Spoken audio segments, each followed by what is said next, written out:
I'm in the altar of Moses, and I find this incredibly hard.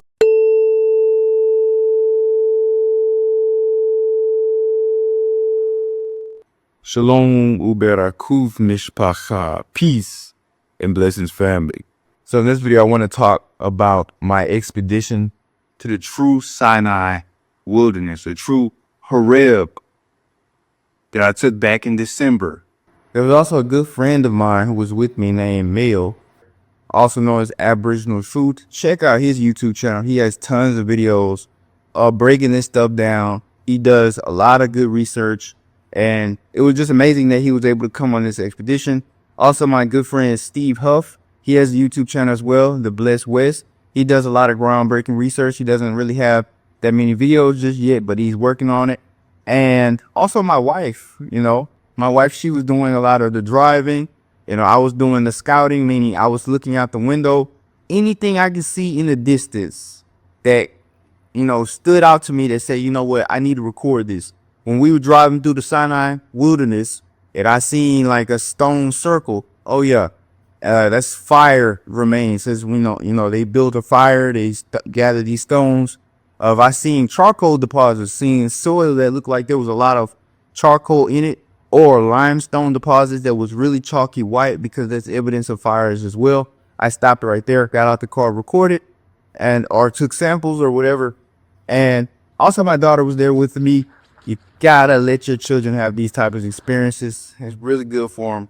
Yeah, also shout out to all my patrons, man. Y'all made this trip possible in the first place. But the reason why I went out there again is because I already showed you guys visual evidence.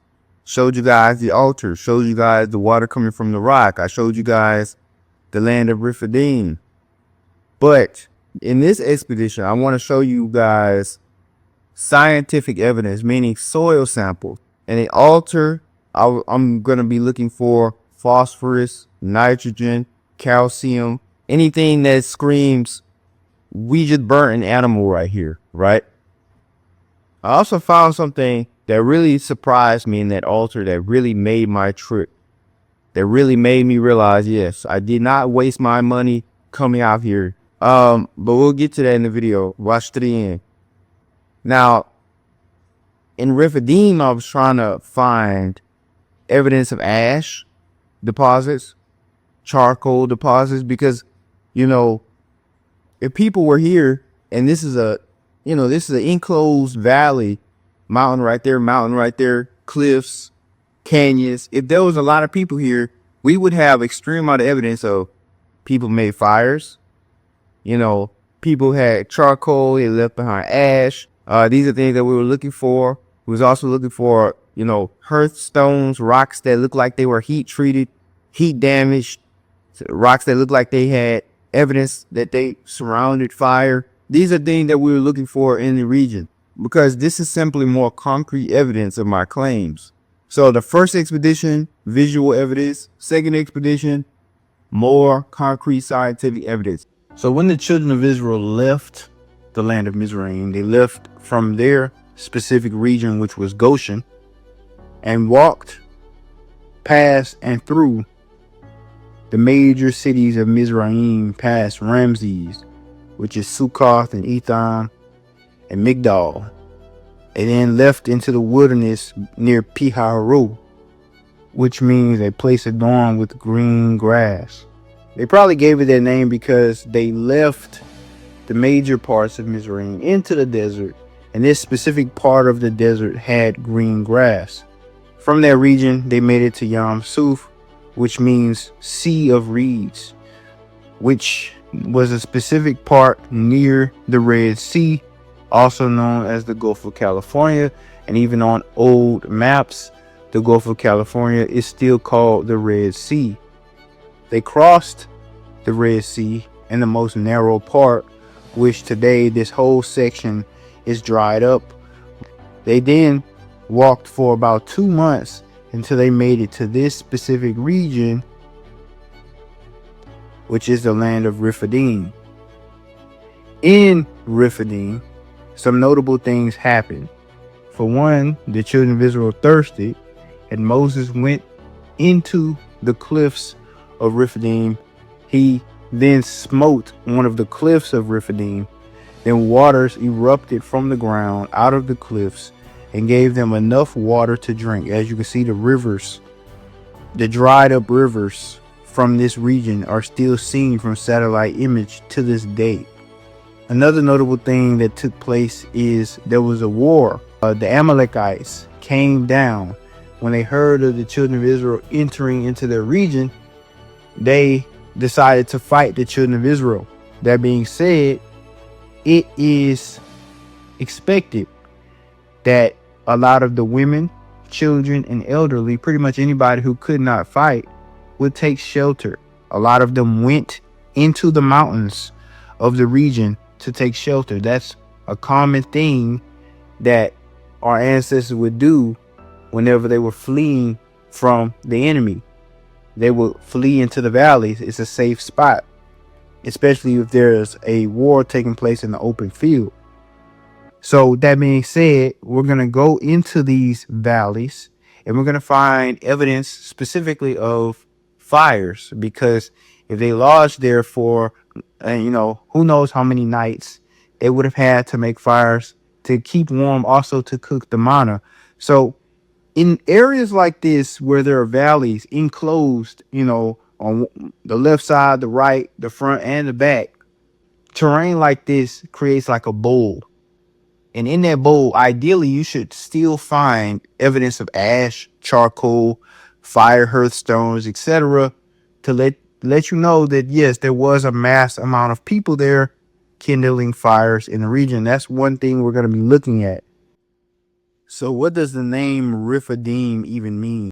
The meaning of Rephidim is railing. If we look at the shapes of the cliffs in the wilderness of Rephidim, we see these rail-shaped stratifications. Now, when you look at guardrails or handrails that surround any type of platform or a staircase, you can see that it just looks like levels on top of levels, right? That's what we see all throughout the cliffs of Rephidim. So that's why this place was named Rephidim, which means railings. I showed you guys this already in the first expedition, but guys, there's so much evidence that this place was just pumping out water. Now, that little place that they show you in the Middle East where there's a rock and it's split, there's no evidence that water came from that. You don't see any dried up water from aerial perspective. You don't see any hole in the rock where water could have came from. When we're talking about hole in the rock, we're talking about the base of it, because it would have had to be in groundwater. It's not just magically appearing out of the rock. And scripture specifically says that this was a cliff, if we read the Hebrew, not a rock.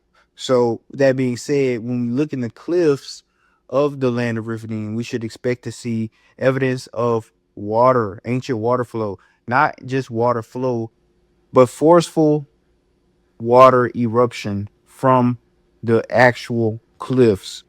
Now, the bottom of these cliffs are mostly made out of limestone. And one thing you should know about limestone is that wherever water flows, the limestone goes. Like when you look at stalagmites and stalactites, the stalactites, they point down inside of a cave because water is dripping from the roof of the cave downward, and the limestone is slowly being moved toward the ground because of the water flow.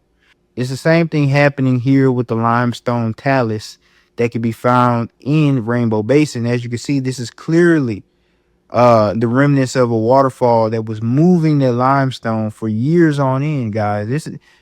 This wasn't just a one-on thing. Water was gushing from these cliffs for years on end, moving that limestone and forming it in these shapes that we see here. That was clearly a waterfall.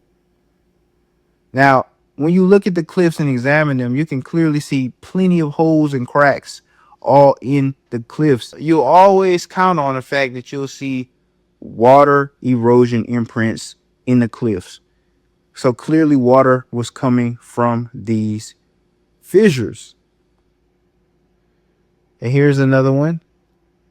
You can see where the water was literally escaping from in the cliff. in the ground. You can clearly see water erosion of a dried up riverbed. Here's another one, right? This is a fairly decent size hole, in fact. And one thing also you'll notice about Rainbow Basin is that these cliffs are clearly just collapsed mountains. And they probably weren't, slanted as they are right now originally.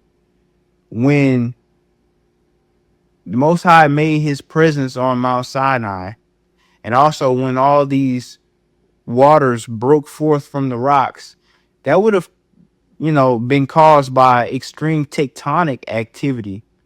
And that would have changed the direction of which the sedimentary layers point.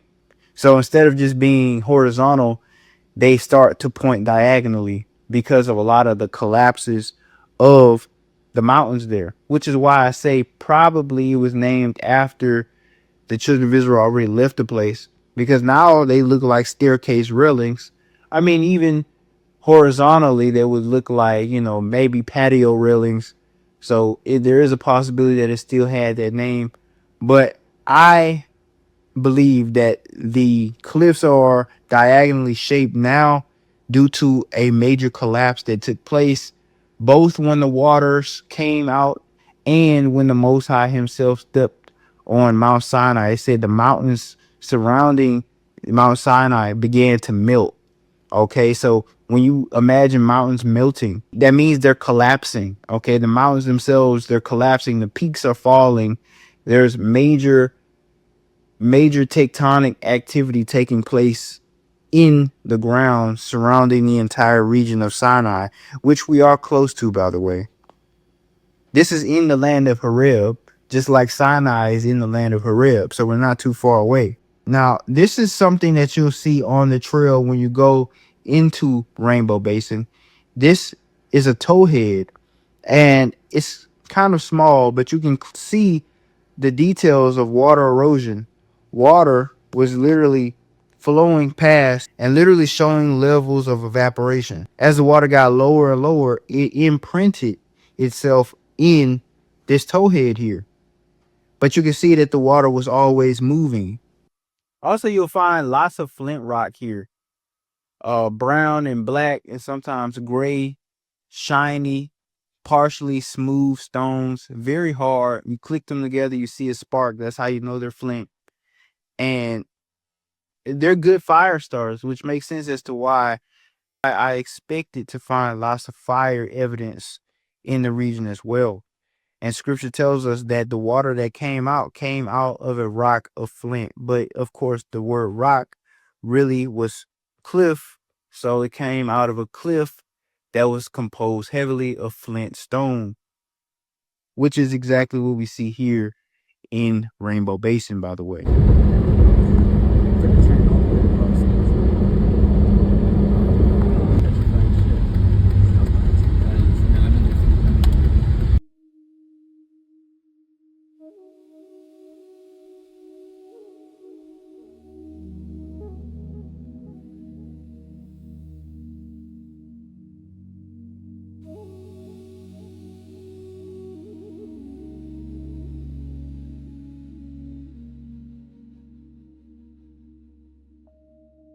Okay, I'm in the land of Rephidim, also known as Rainbow Basin.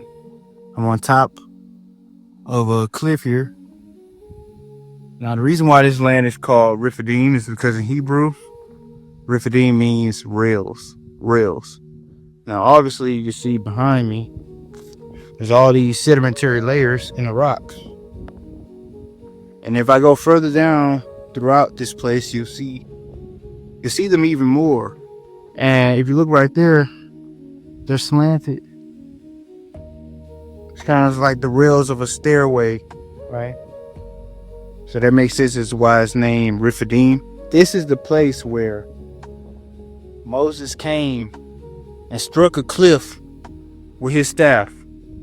Now, in the Bible, it's going to say he struck a rock, but the Hebrew says cliff. The word for rock is actually cliff there. And then once he struck the cliff, waters poured out.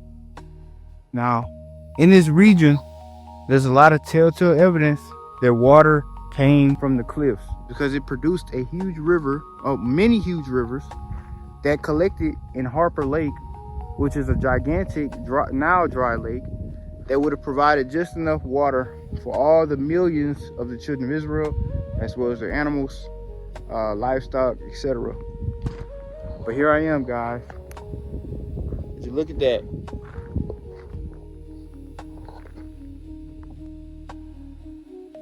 Pottery shard right here. Where I got it from. On the side. Rainbow Basin. Rephidim.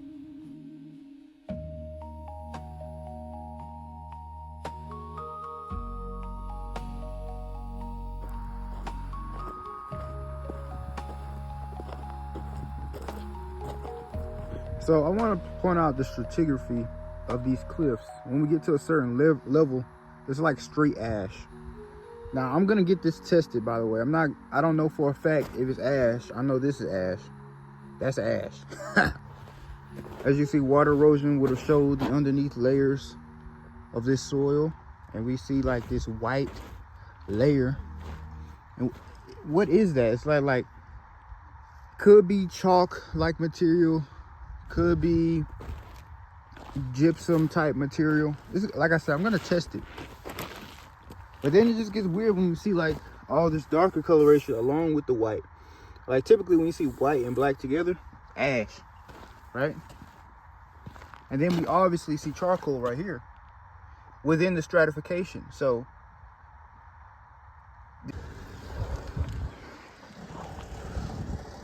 in Rainbow Basin, there is some more charcoal.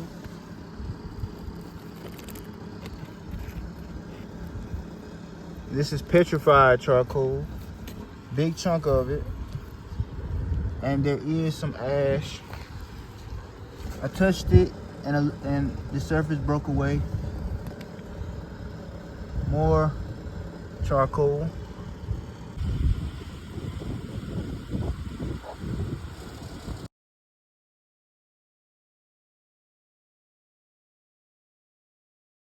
And we're not jumping to conclusions.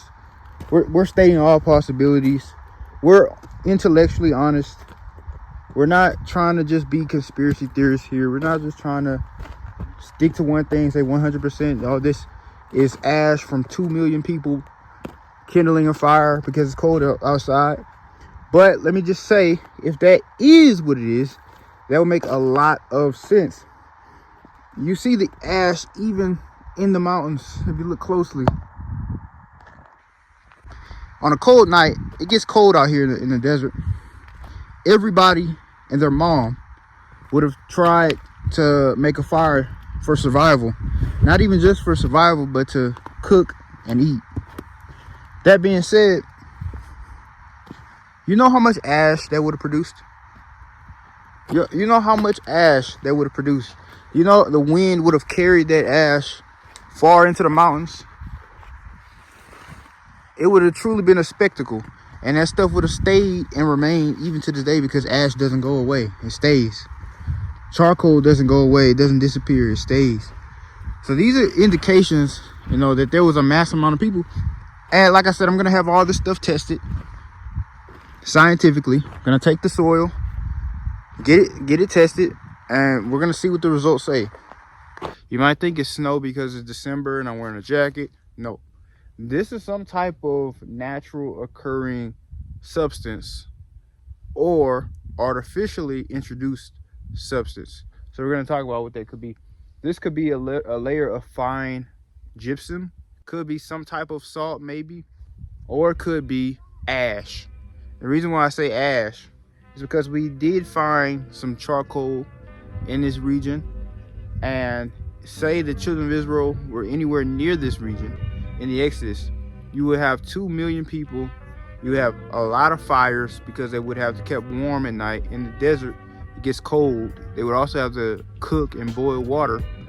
That being said, the amount of ash being released and the wind picking it up and settling it in the mountains and in this land would have been extreme, guys. It would have been something like the first act of major pollution the children of Israel would have did, just from having so many people in one given area at a time producing so much fire. It would have definitely polluted this region with just ash. And so I'm gonna test that soil. I'm gonna gather some of this. I'm gonna figure out what it is, gonna get to the bottom of it. Like I said, guys, it might not be ash. It could just be some type of gypsum. Could even been crushed limestone. It could very well be a type of salt, actually. Not table salt, of course, but some type of naturally occurring salt because of the water runoff from these mountains. Of course, we know that there's a lot of water that came up out of the ground in this region, pouring into the washes that we see down below. And that could definitely contain some type of salt, leaving this white stuff that you see behind me. I'm not jumping to any conclusions, guys. We're gonna let the tests speak for themselves. If it comes out that it's gypsum, it's not ash, I don't care. All right, we're gonna find some stuff over here.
Mountain would have just collapsed to produce all this water that flowed down. Look how deep the mountain would have just right into the crust of the earth. Speaking of that, look.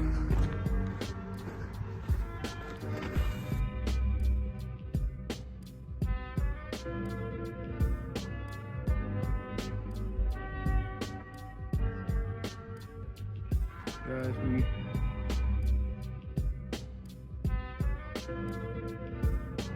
this is crazy. I don't even know if I believe what I'm looking at right now. Not only do we have fire cracked rock right here. Look, let me tell you something. See how all this rock is real dark? That's not even the real color of this rock. This is scattered hearth stones, guys. Scattered hearth stones. Ancient. Okay, this is the natural color of what the rock should be right here. But then we see these darker ones. These were stones that were surrounding fires and they got heated up. See right here? Natural color, burnt. And right here? Heat damage. Heat damage to the rock.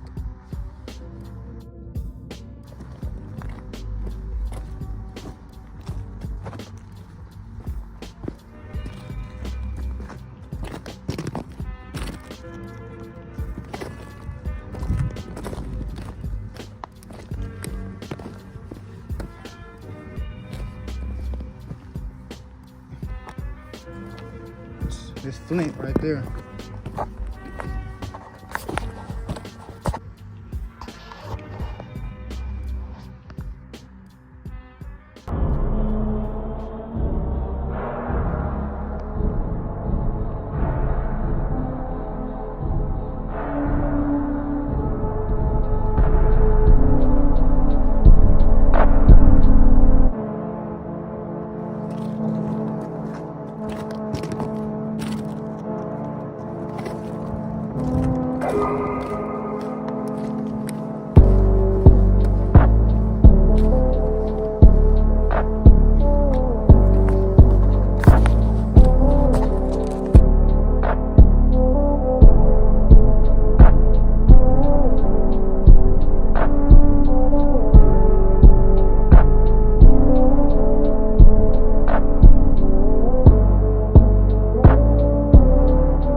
So in case you guys don't know, here's a stone.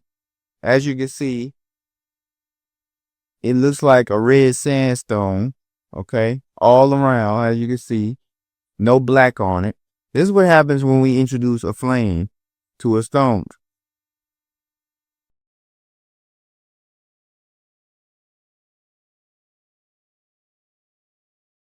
As you see, 100% dark soot. Now, that's not because the stone burnt. That's because of the fuel in this lighter, okay, has collected on the stone. Over time, if I sit this in the rain, a lot of that black is going to rub off, right? But you're still going to have a very dark layer on the stone that's not going to rub off. If you are surrounding stones like this around a very hot fire, these stones will, get anywhere between 600 to 1,500 degrees. At that point, the stone will actually start turning yellowish. At that point, one side of the stone will darken. At that point, the stones will begin to crack. And that is the same exact stuff that we seen all throughout the land of Rephidim. These are telltale signs, guys, that there was in fact a mass amount of people here. So the soil sample collector has finally came in the mail. And this is the soil from Rainbow Basin. As you see, it's a very light color. That's because this is the soil that I collected from where I believe was the ash layer. Now, this soil has a high chance of actually being ash, but not necessarily wood ash.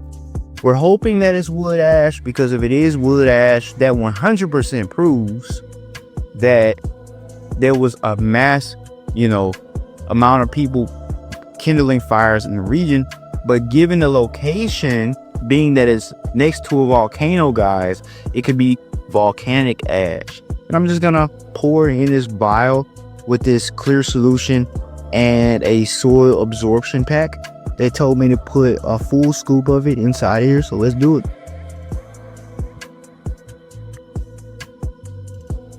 And we're gonna send this to the facility. You're gonna test it and we'll see what they say. So here are the results for the Rainbow Basin sample that I collected, which I call the ash layer. If we look at the elements that's in it, the natural compounds that's in the soil, as we can see, first of all, let's talk about the pH. First of all, the pH is 7.03. Wood ash, the pH is extremely high. Like, we're talking about extremely alkaline. We're talking about in between 10 and 13, right? So you might be thinking, there's no way this is ash if the pH is so low. But there's two things I want to talk about. Obviously, the soil was never going to be 100% pure ash. Obviously, it's mixed with the regular desert soil. In fact, it would still be the minority in the soil if it is ash.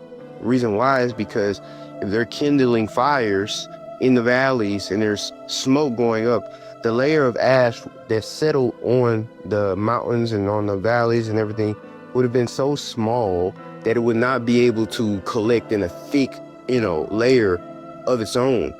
What took place is, over time, those thousands of years, what would have happened is it would have mixed with the soil that it surrounds with as the rains flow down from the tops of the mountains into those valleys and into those canyons, and it would have created this layer of ash mixed with regular soil. Also, the pH of ash decreases over time as it comes into contact with water. It's something called leaching. So we should not expect ash to always have the same pH after thousands of years, especially after something that took place 3,000 years ago. The ash would have definitely dropped in pH. A lot of that high alkalinity would have leached out of soil, especially if it's mixed with regular soil. And we know that it cannot be pure ash simply from what we see underneath the pH, total nitrogen. Ash does not contain nitrogen at all. Anytime you take pure ash and you take a sample of it, you'll notice that it will never contain any nitrogen, because nitrogen is burned from any organic material in the burning process. So the ash that's left over will not contain any nitrogen. Okay, so it cannot be pure ash. It has to also, be other types of soil mixed in it. Now, we're gonna talk about what it's not, because there were some theories on what this soil was, what this soil could possibly have been, because we're not just gonna say, oh, it's ash because it's white. It's not the type of research I do. I try to go as deep into it as possible, and I definitely am not trying to be biased. I told you guys, if the results don't show anything similar to ash, then it's not ash, and we're gonna rock with that. We're gonna roll with that, and that's what I'm gonna put out. But we're gonna talk about what it's not. We said it possibly could be gypsum. It could possibly be a type of salt. It could possibly be volcanic ash. But let me debunk all of those right now. So first of all, it's not gypsum, because gypsum actually removes pure sodium from the soil, actually replaces sodium with calcium. So this process actually lowers the pH, which is why they recommend a gypsum application in the soil. So gypsum, when gypsum is in the soil, like I said, wood ash is very high in pH, but when gypsum is mixed with the soil, it drops the soil way lower than, 7.03. It will be a lot lower than that. It'll probably be like a 5 or 6. That's why it says right here, a gypsum application is needed to lower pH. So these people are actually under the impression that it's my garden soil, because the company that I sent the soil samples to actually deal with farmers, gardeners. That's why you see the logo right there. They're not used to people doing what I'm doing, trying to do scientific research and things like that, archaeological research. They think this is my garden bed. So they're telling me I need to put gypsum in my soil so that my plants could grow because the pH is too high. Okay, now if the soil is already gypsum, right, then they would not be telling me to put gypsum in my soil. And if it was already gypsum, the pH of it would be about like a 5 or a 6, because gypsum removes the sodium. So sodium is what keeps the pH high as it is, at least. Now, it's not salt, because first of all, it's not table salt, obviously, because it's relatively low in sodium. Now, obviously, the sodium is at a optimal range. However, it's only 5.5 parts per million. In comparison to the other things that is optimal in, is actually very low in comparison to the calcium, which is 181, in comparison to the phosphorus, which is 15, in comparison to the nitrogen, which is 14.5, right? We have only 5 parts per million for sodium.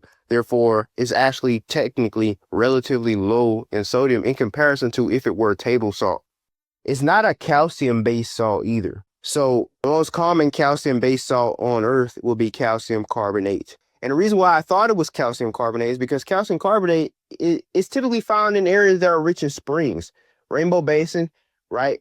As we know, that was a high spring area at one point, meaning water was coming up out of the earth. So if you look at places like Yellowstone, you'll find an extreme amount of calcium carbonate. Calcium carbonate comes from underneath the earth, especially in regions where water is coming from underground. So you might say calcium carbonate is the most obvious, choice of what that white stuff is in that region if water came up from the earth. But unfortunately, it's not calcium carbonate, simply because the pH is too low. Calcium carbonate is the most common non-soluble salt, and its pH is typically above 8, okay?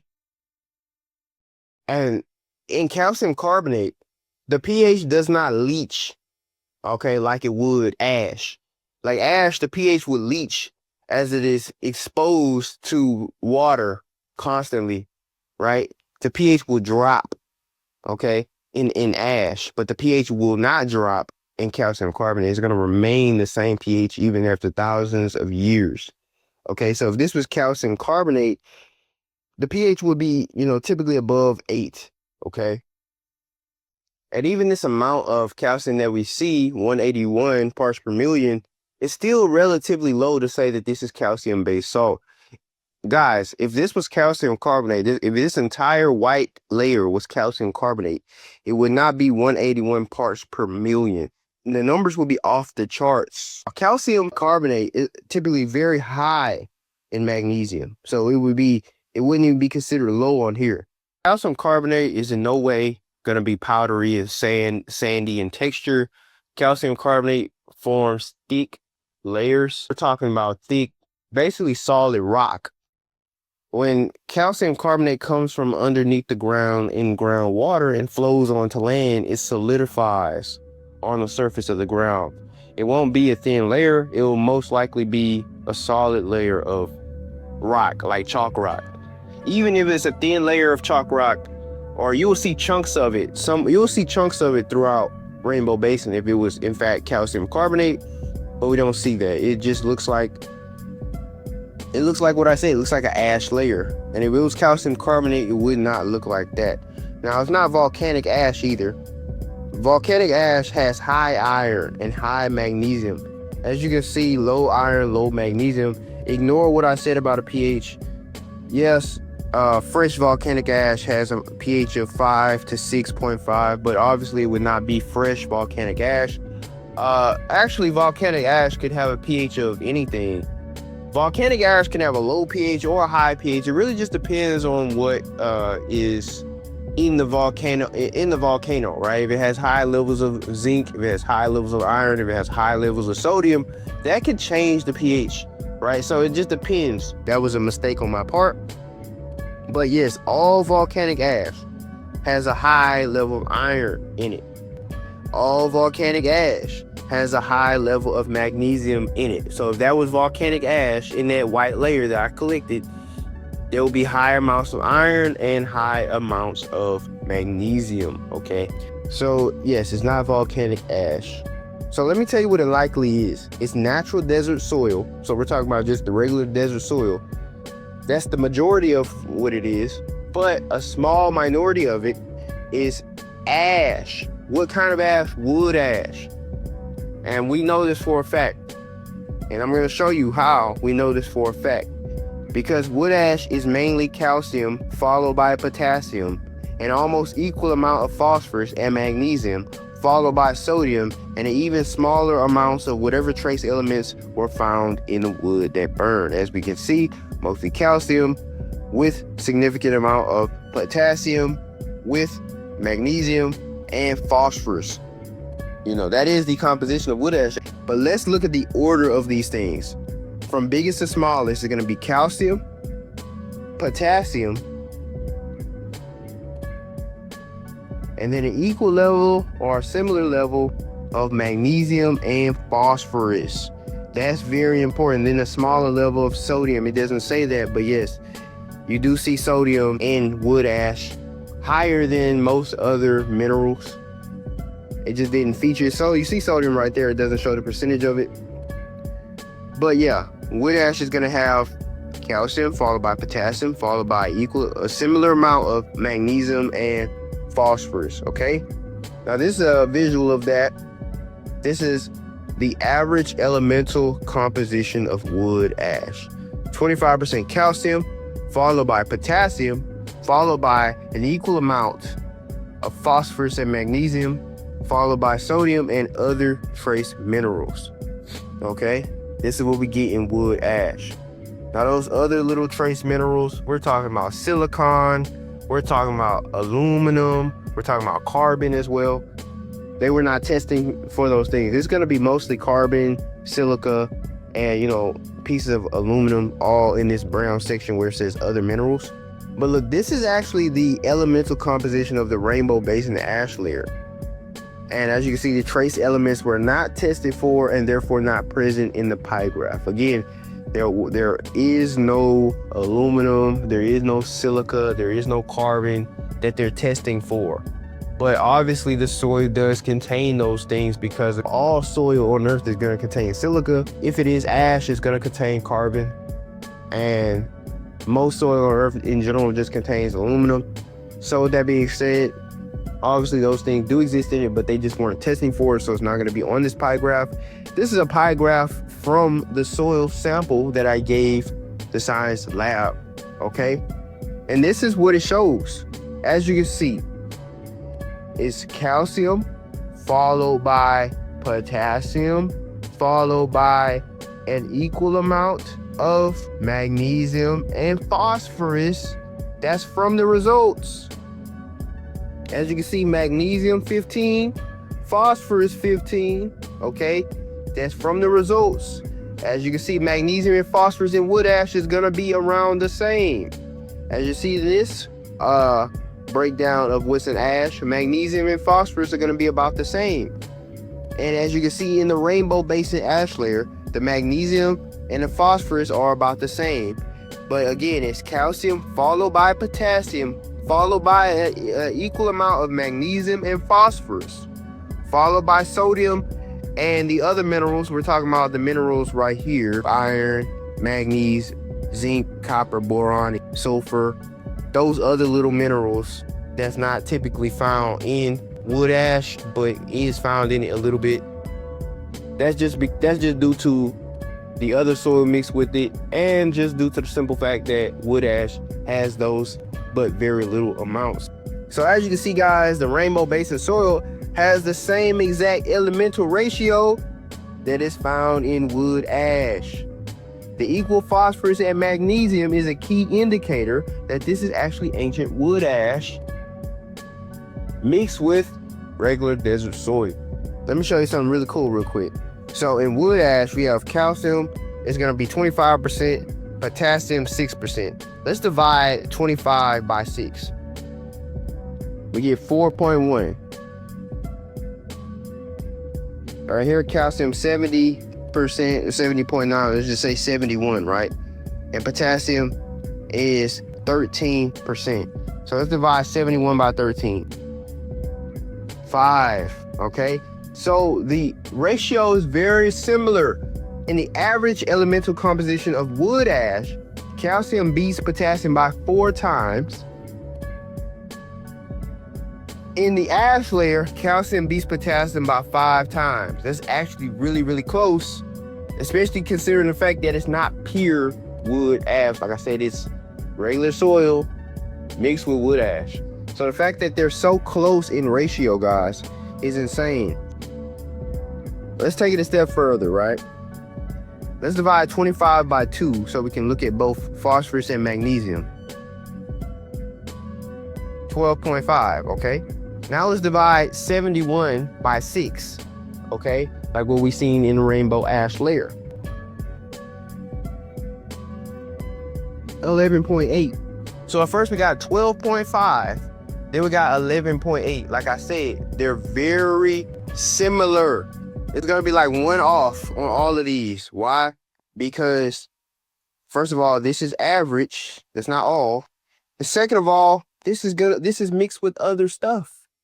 Mixed with regular soil, but it still has the same exact ratio, very similar ratio, with the same exact dominatory order of what is in the soil as ash. So after leaving Rainbow Basin, we took a fossil bed road going northbound until we got to Black Mountain Wilderness. The road is extremely bumpy, and though the areas are kind of close to each other, it took us over an hour to get from Rainbow Basin to Black Mountain Wilderness. But once we got there to the side of the mountain, we observed and seen, just like we've seen before, the vast size of the mountain. This mountain is the mountain Yah came down on to speak to the children of Yasharal in the wilderness, in a flame of fire, smoke and thunder and all that. And this here is the wilderness, a very empty expanse. But as you can see, this land is big enough for 2.8 million people to dwell in.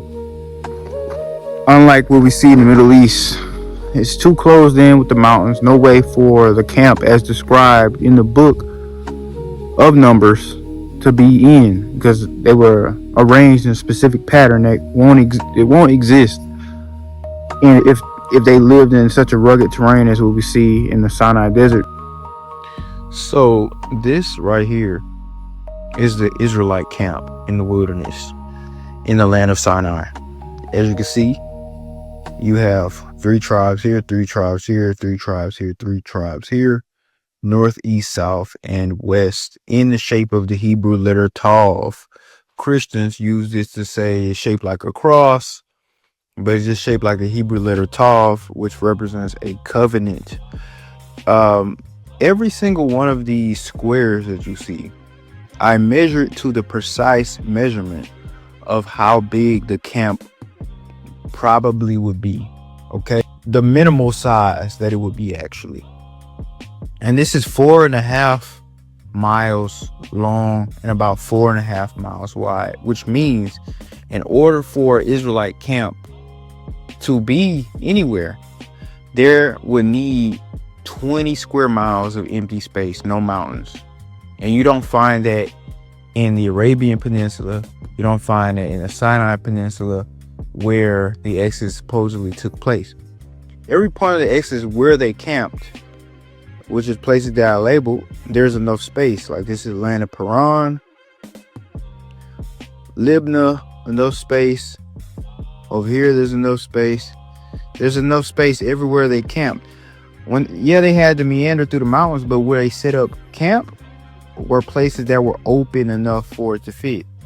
You understand? So, but you don't have these places like that in the Middle East, okay? Now, how did I calculate the size of each camp? Let's look at Judah, for example. This is Judah right here. The minimal population, we're trying to find the minimal population here. So the number that we get is still going to be on the smaller end, okay? The minimal population is determined by taking the number given for the men of war of Judah, given in Numbers chapter 1, then multiplying it by 5, assuming the average person had 2 parents, 1 wife, and 1 child, or 1 wife and 3 children. I don't want to hear it. Polygamy, they had multiple. I don't want to hear it, guys. We're talking about average and minimal. So we're not counting all of that. We're trying to find the smallest amount of people, the smallest surface area possible, so we can determine, it's either going to be this size or bigger. Okay. Now, to find the surface area of a camp, we must truly determine how many tents were in the total area of the tribal camp. Basically, however many men of war there were is approximately how many families there were, and therefore how many tents there were, because the minimum size of the average family was 5 people, 2 parents and 3 children. Most families had more than 3 children back then, but we're trying to find the bare minimum size of the Israelite camp. Okay, as you gotta understand, we're not even counting grandparents. We're not even counting people who were polygamists and had extra wives. Now, the thing is, you might have heard me say in the past that there were 2.8 million Israelites in the Exodus. But that's pretty much because that's what scholars will say. And that's what I was just blindly parroting what they say. But when I actually started to do the calculations given in scripture, I was even more shocked by the vast amount of people actually in the Exodus. Guys, 600,000 men of war, 20 and up. Okay. Now think about it. We got to multiply that by 5. We're assuming that the bare minimum of other, direct family members they have is 4 other people. So we got to multiply that by 5. We're counting 2 parents, at least 1 wife, at least 1 child, or we're counting at least 1 wife and at least 3 children, however you want to look at it. But either way, we have to multiply 600,000 by 5. And if we do that, we get 3 million. And then on top of that, guys, the tribe of Levi wasn't even counted. So it's gonna be more than 3 million Israelites alone in the wilderness. And then on top of the strangers that were among us as well. On top of the amount of animals that everybody would have had to bring with them on top of that. So how many bodies were in the wilderness? I would say about 6 to 7 million living things, including humans and animals, in the wilderness. When we're talking about people, we got a population greater than Brooklyn, New York, a population greater than Houston, Texas, a population rivaling Los Angeles, California, maybe even greater than Los Angeles, California in the wilderness. Can you imagine that? That's an extreme amount of people, okay?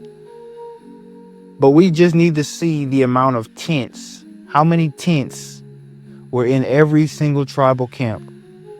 So we take the number of warriors of this tribe, given in Numbers chapter 1, and we can say, for the sake of simplicity, that is also approximately how many tents were in this camp, assuming every man of war had a family of his own. Obviously, it was more complicated than that. You know, there were people who had no wife, had no children, and then there was people who had 3 wives and 10 children. So we're just, meandering through the averages here, just trying to be simple about our calculations, as we know.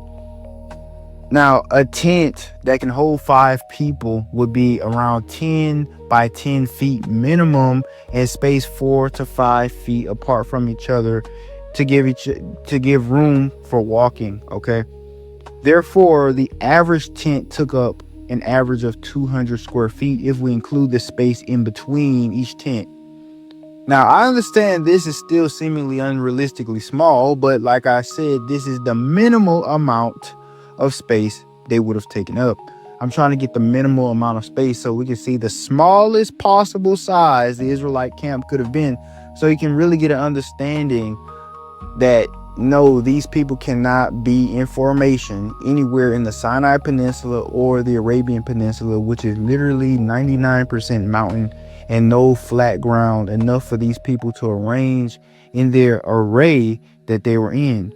Okay, now I put empty spaces in between each camp to kind of adjust for the amount of space that you can give or take in this calculation. Also, it could account for the many animals brought with them, because I didn't even account for the animals in the calculation.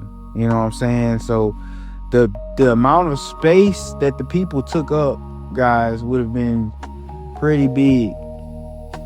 So we simply take the number of tents, which is simply the amount of warriors in this equation, and we multiply by 200, and that's the square footage of the tribe. Then convert the square footage into square miles, and we get the exact calculation of how big each tribal camp was. So that's how I calculated specifically every single square that you see here is the size based off of a specific calculation. So we have some that are big like Judah, we have some that are small like Benjamin, right?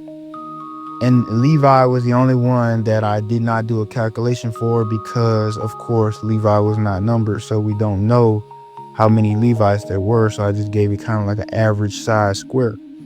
But I'm actually pretty satisfied with this size because it fits very snugly between Mount Sinai, between the waters of Meribah and Massa, which are literally the waters that came from the cliff that Moses struck. So they would be wedged right between the waters and right between these mountains here. I was actually right next to these mountains at one point, lost. So they fit snug right here. So this might be a good, decent size for the Israelite camp.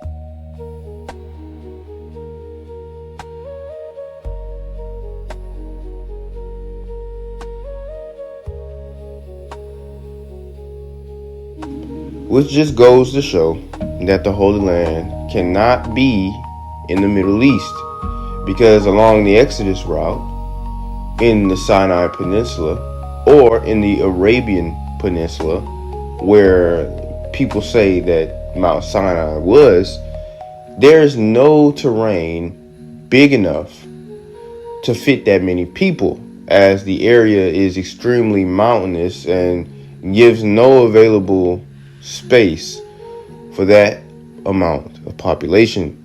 And we're also not including the amount of space needed for the animals. That right there alone will just make the terrain given in Arabia impossible to bear the amount of people that the children of Israel contained.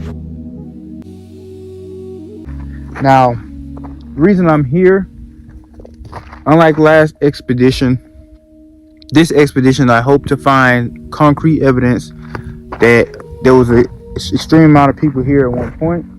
The quickest action that I can do to significantly prove that there were millions of humans here, millions of animals here, is take soil samples back home, get it tested, seeing if there's high amounts of phosphorus in the soil. Really, the only reason I came back to this region is to do more boring scientific research.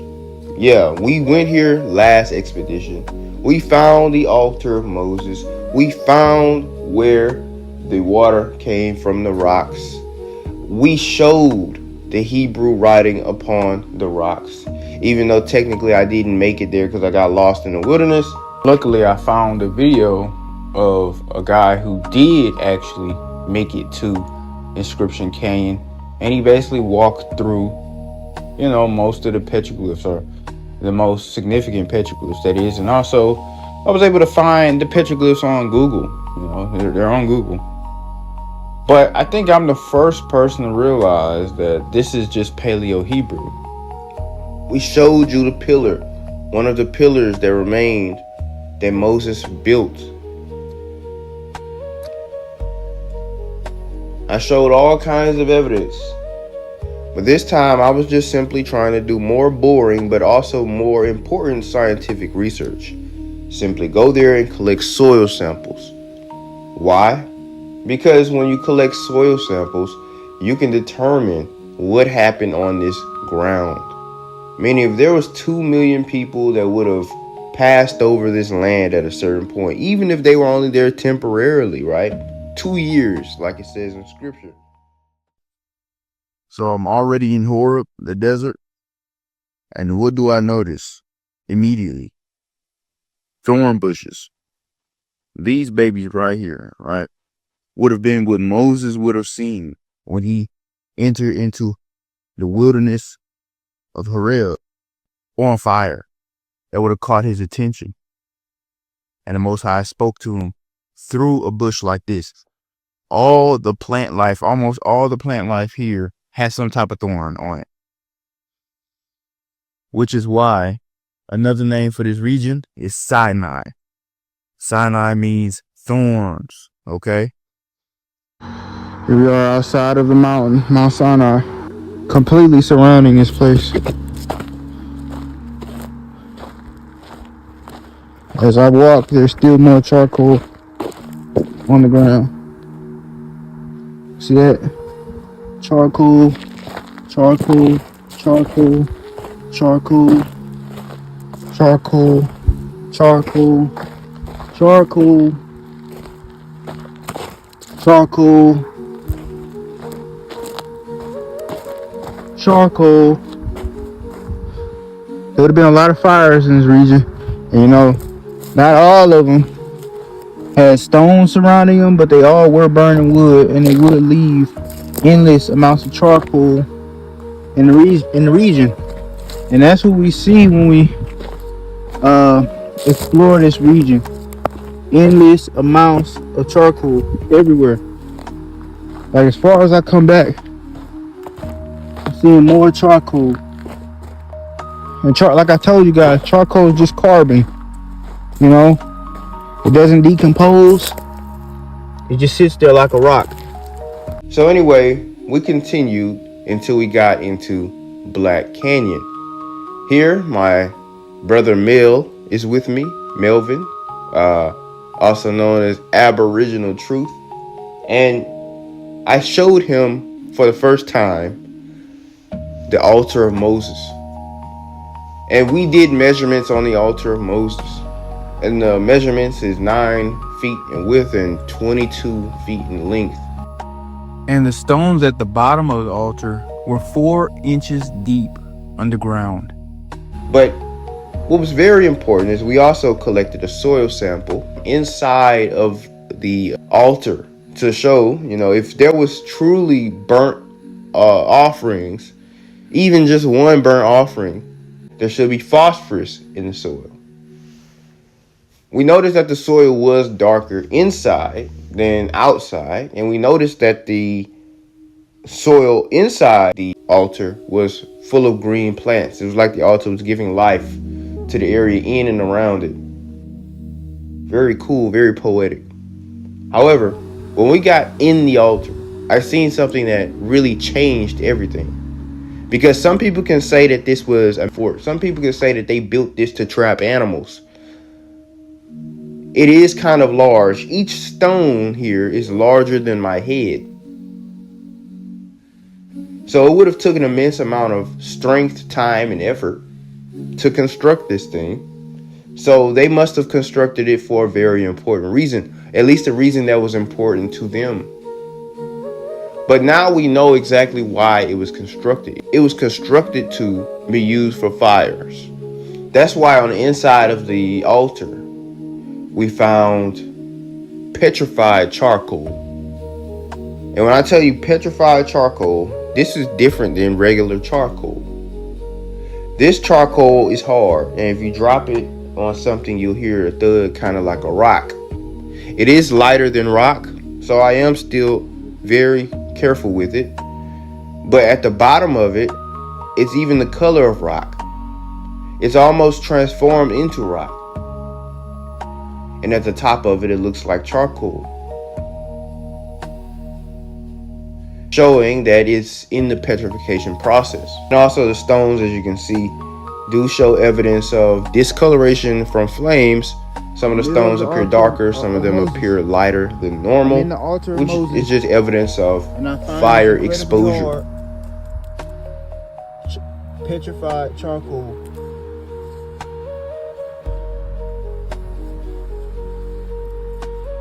Pure carbon. You can tell wood. You can tell it was wood, and it's really hard. Now we have the soil from inside the altar. I'm just checking to see if there's any type of, animal / sacrifice type elements, compounds found in this soil.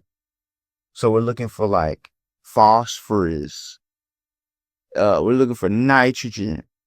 And as you see, it's kind of grainy. There's a lot of sand in here, but we'll see what we can get from this sample. Try not to spill this stuff because, like I said, it is pretty clumpy. So I'm going to have to, put it in here with my hands.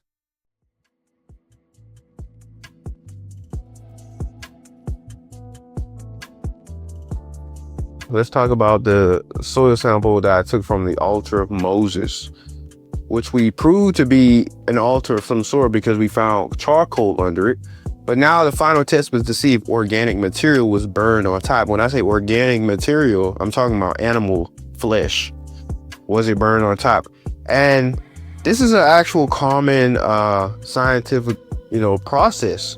Soil analysis of ancient sacrifice sites, often called feature soil or anthropogenic soil, reveals a distinct cocktail of chemical signatures left behind by decomposed biological materials, high temperature fires, and offerings.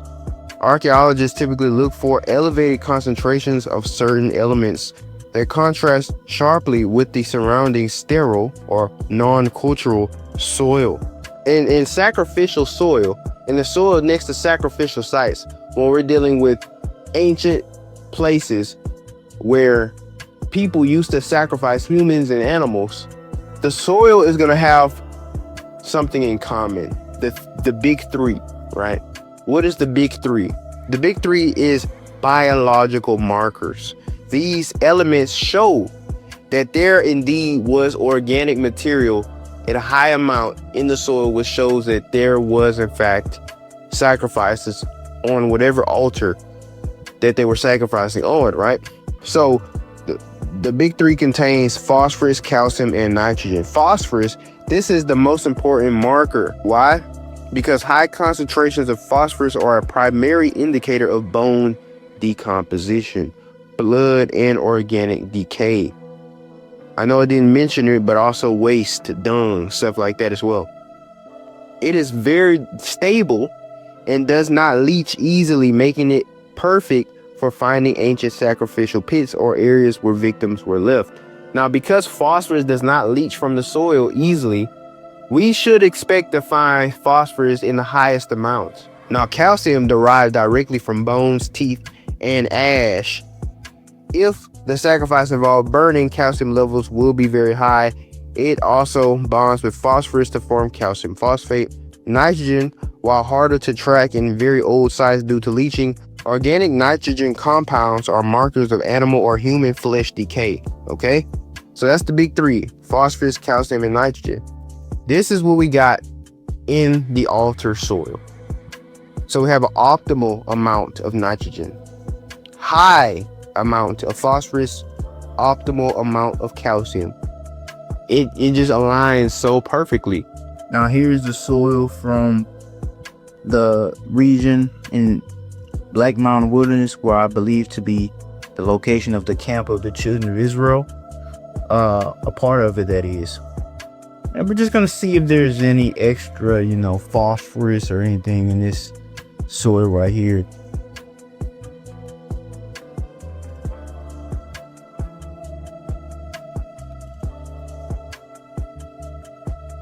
Now let's compare the altar soil to the soil that I just got in a random spot in the desert south of the mountain. It's not a random spot, really. It's a spot the Israelite camp probably stood, right? One of the Israelite camps. There were 12 camps, 12 sections of the children of Israel in the desert, and it was huge, by the way. It took up a lot of land. As we can see, in the soil, in the desert, outside of the altar, far away from the altar, that is, As you can see, it's basically low in phosphorus. It's got a good amount of calcium, and it's actually pretty high in nitrogen. I know you might be saying, wait, it says low in nitrogen, but I'm going to show you in just a second how it's actually high in nitrogen. what we're going to do is we're going to compare that to the altar, and we're going to see that the altar has everything that screams organic material. This soil, which is also from the same desert, by the same mountain, right? This soil here does not.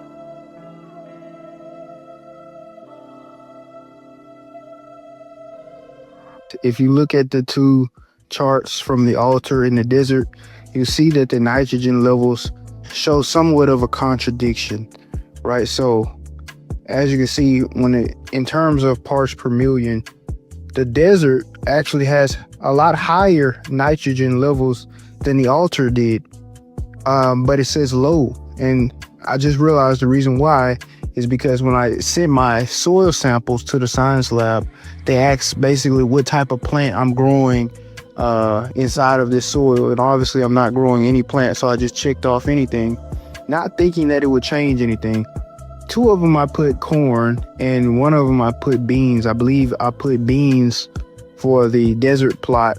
I guess it's just not enough nitrogen for beans, but it's, as you can see, it's still higher nitrogen than all of the samples. Even when we compare all three, when we look at Rainbow Basin included, right? The desert has more nitrogen than all of the other places that we sample. And I'm thinking nitrogen and phosphorus both come from animal waste and human waste.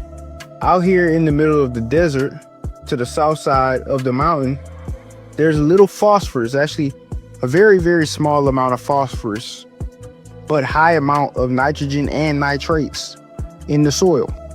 So now I'm thinking, why would there be a lot of nitrogen but little phosphorus? And the only explanation I could think of if it has anything to do with the Exodus, is that there was a lot of peeing right here, but no one pooping right here. And the reason why I would say that is because phosphorus and nitrogen have to do with waste.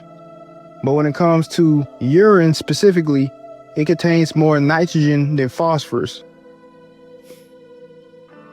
And it also correlates to y'all specifically telling the children of Israel, do not poop within the camp.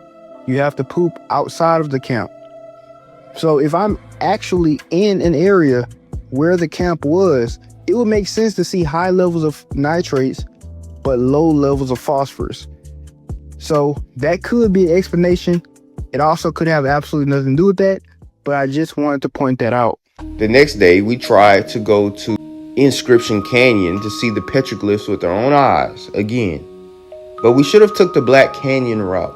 But this time we tried to go through where the mountain was split during the days of Elijah, as it says, Yah split Mount Sinai in half.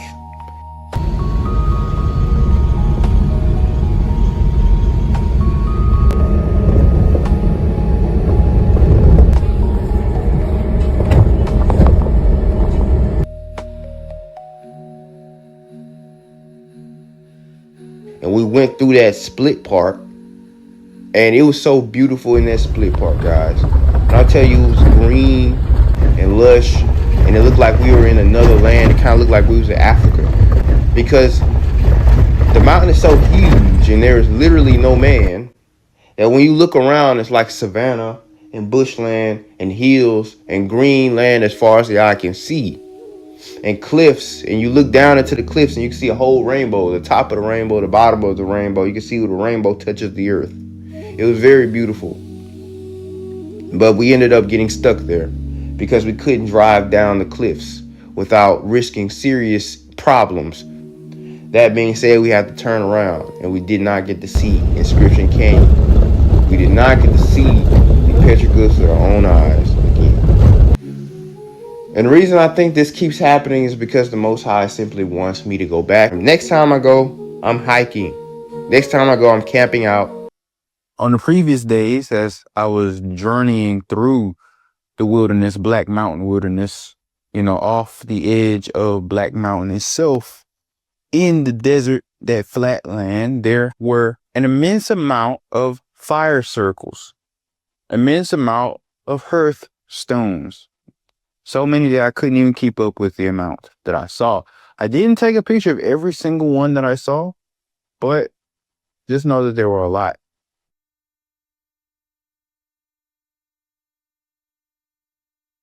I only took pictures of the ones that gave the impression that they are ancient. Some of them look like they maybe were new, and some of them, are just obviously ancient. And those are the ones that I took pictures of. However, I must add that in my first expedition, when me and my wife actually got lost within the wilderness, we found more stone circles at a different part of the desert, miles away from where we were in this expedition, and still there were more stone circles that were ancient in appearance. And I was watching this other YouTube video of a guy who actually went to this same part of the Mojave Desert, not Black Mountain Wilderness, a few miles away from Black Mountain Wilderness, but he found stone circle after stone circle after stone circle in that region. 15, 16. So there are a total of 17 fire rings lined up here. Is it possible they're ancient fire rings? Maybe, but how would it make sense that there's so many of them so close together within less than 100 yards? So what else could they be? Some of the rings out here clearly have been broken up. It looks like maybe there was one here too. This one is missing part of the circle there.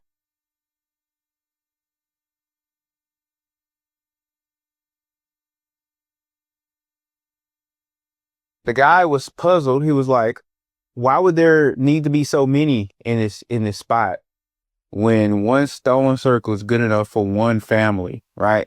That's the one fire is good enough for one family. He counted 17 of them.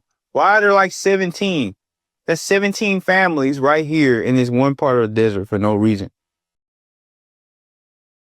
I also found a spot where there was just a ton of white, chalky limestone.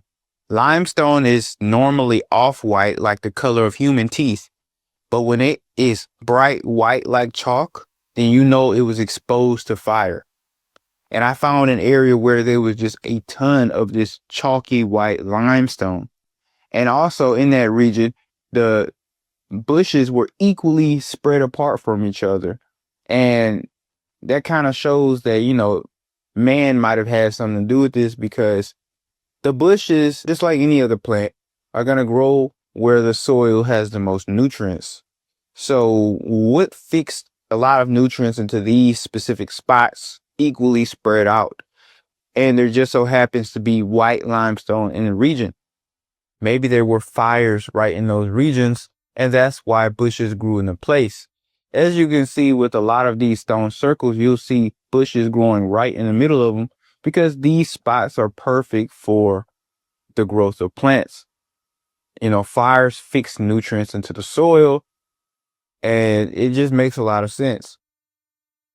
Also, I found another region where the soil was just so black, because it was clear that there was just mashed up charcoal all in the desert sands. Now, another thing I want to point out, guys, this is really trippy what I'm about to show y'all. So at one point, this mountain was one solid mountain, but you see this crack down the middle? That happened during the days of Elijah. Elijah was on Mount Sinai, and the mountain erupted, and the Most High split the mountain. It says it right in scripture that Mount Sinai was rent in half. And that's literally what we see here. Okay, now let me show y'all. Now we have two shapes. Okay, if you look at these, if you look at the mountain, it looks like the two tables of stone that Moses got, the covenant of the Most High, right? The 10 Commandments. And then we also see where the Israelite camp was. And the Israelite camp, guess what, guys? It's shaped like the letter Tav, which also represents a covenant. And then when we look at this one right here, it's shaped like the head of an ox. Shaped like the head of an ox, which can correspond with how the children of Israel initially broke the covenant when they made the golden calf. Or you can look at it like this: the Hebrew letter Aleph, which is the head of an ox, the Hebrew letter Tav right here, Aleph Tav, literally means beginning and end. Okay, because Yah is the beginning and end. There's a beginning covenant and there's an end covenant. All right, so there's many ways you can look at this, and it's all very interesting. But the ox, man, is very easy to see. You got the mouth, you got the nostril, you got the eye. You know, you can even say this is maybe an ear or horn right there. Also, the word at, Aleph Tav, is a word that is actually a Hebrew word that we don't have an English translation for. It exists in Hebrew, but we can't define it in the English language. But you basically see it near every verb in the Hebrew text. Like when somebody does something, you'll see this word at afterward. So the Hebrew word at, basically, if I were to translate the best I can, it means the completion or the consequence of an action. And that makes sense because beginning and end. What's in between the beginning of the universe and the end of the universe? Constant motion, constant actions just happening completely, repeatedly, nonstop, right? So beginning and end. It also represents strength with the Hebrew letter Aleph, the ox, and it represents the covenant. So this is a strong covenant that continues to play out non-stop in the beginning and in the end. You know, it's a lot of ways you can look at this stuff, guys, and it's very deep information. And the more you dig into it, guys, the more interesting it gets. I'm serious.